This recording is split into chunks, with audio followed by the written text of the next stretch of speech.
ನಮಸ್ಕಾರ ವೀಕ್ಷಕರೇ, ಜ್ಞಾನದೇಗುಲ ಜಾಲತಾಣಕ್ಕೆ ಆಧಾರದ ಸ್ವಾಗತ. ಇಂದಿನ ಪಂಚಾಂಗದ ವಿವರಗಳು ತಾರೀಖು 13/4/2026 ಸೋಮವಾರ. ಚಾಂದ್ರಮಾನ ಚೈತ್ರ ಬಹುಳ ಪಕ್ಷ, ಚೈತ್ರ ಮಾಸ ಬಹುಳ ಪಕ್ಷ. ತಿಥಿ ಏಕಾದಶಿ, ವರೂಧಿನಿ ಏಕಾದಶಿ ಅಂತ ಕರೀತಾರೆ. ನಕ್ಷತ್ರ ಧನಿಷ್ಠ ನಕ್ಷತ್ರ. ಯೋಗ ಶುಭ ಯೋಗ. ಕರ್ಣ ಭವಕರ್ಣ. ಸೌರಮಾನ ರೀತಿಯ ಮೀನಮಾಸ 30ನೇ ದಿನ. ಇಂದಿನ ವಿಶೇಷತೆ ಸರ್ವತ್ರ ವರೂಧಿನಿ ಏಕಾದಶಿ. ಈ ಏಕಾದಶಿ ಎಲ್ಲರಿಗೂ ಅಪ್ಲೈ ಆಗುವಂಥದ್ದು. ಈ ಏಕಾದಶಿ ದಿನ ಪಾಪ ನಿವಾರಣೆ, ಮನಃಶುದ್ಧಿ ಮತ್ತು ಆಧ್ಯಾತ್ಮಿಕ ಪ್ರಗತಿಗೆ ಸಹಾಯಕವಾಗಿದ್ದು, ಉಪವಾಸ ಮತ್ತು ವಿಷ್ಣು ಭಕ್ತಿ ಮಾಡಿದರೆ ಅಪಾರವಾದ ಪುಣ್ಯ ಫಲ ದೊರೆಯುತ್ತದೆ ಅಂತಕ್ಕಂಥದ್ದು ಇಂದಿನ ವಿಶೇಷತೆ.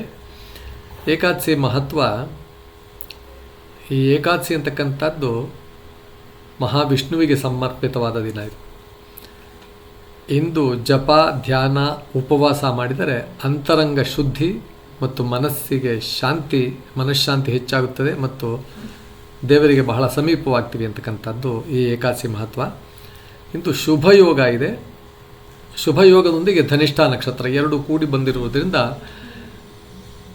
ಶುಭ ಕಾರ್ಯಗಳು, ದಾನ ಧರ್ಮ ಕಾರ್ಯಗಳು, ಇಂಥ ಕಾರ್ಯಗಳಿಗೆ ಬಹಳ ಅತ್ಯುತ್ತಮವಾದ ದಿನ ಅಂತಕ್ಕಂಥದ್ದು ಈ ಯೋಗ ಸೂಚಿಸುತ್ತೆ.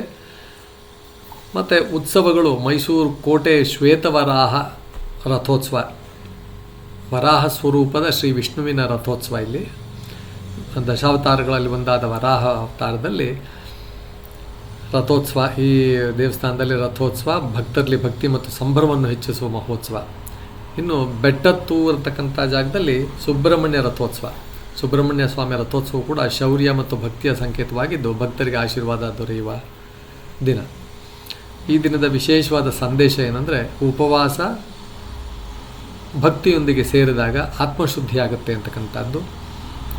ಇಂದು ಮಾಡಿದ ಸತ್ಸಂಕಲ್ಪಗಳು, ಒಳ್ಳೆ ಸಂಕಲ್ಪ ಮಾಡೋದಂದರೆ ಏನಾದರೂ ಒಂದು ಮಾಡಬೇಕು ಅಂತಕ್ಕಂಥದ್ದು. ಸತ್ಸಂಕಲ್ಪ ಅಂದರೆ ಒಳ್ಳೆಯ ಕಾರ್ಯಗಳನ್ನು ಮಾಡುವುದರಲ್ಲಿ ನಾವು ಅದನ್ನು ಸಂಕಲ್ಪ ಮಾಡಿದಾಗ ಜೀವನದಲ್ಲಿ ಉತ್ತಮ ಫಲ ದೊರೆಯುತ್ತದೆ ಅಂತ.